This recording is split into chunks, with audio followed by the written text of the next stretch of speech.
Alors aujourd'hui, quelles sont les techniques expérimentales porteuses d'espoir? L'implantation d'électrodes de stimulation. C'est un traitement chirurgical des symptômes par implantation d'électrodes de stimulation qui est disponible depuis 1998 en Europe et 2000 aux USA.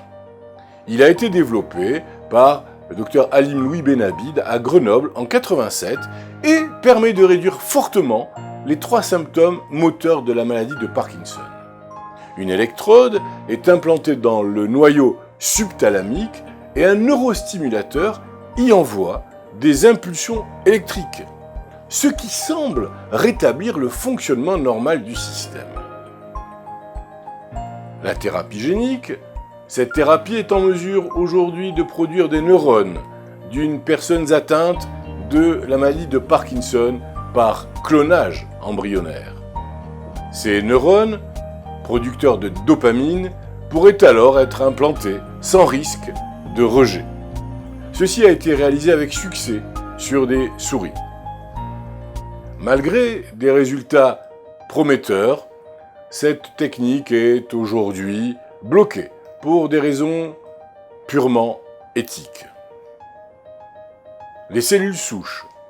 D'autres protocoles faisant appel à d'autres types de cellules, par exemple à des cellules souches neurales, sont actuellement testés chez l'animal.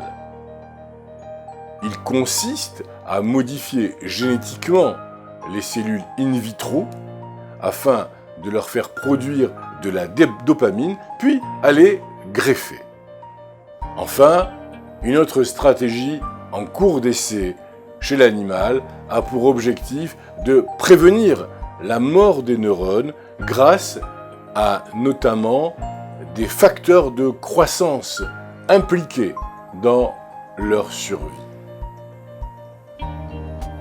La pratique régulière d'exercice physique est essentielle pour maintenir la mobilité, la flexibilité, l'équilibre et pour combattre les effets et symptômes secondaires de la maladie de Parkinson. J'insiste car cela est très important et donne des résultats exceptionnels.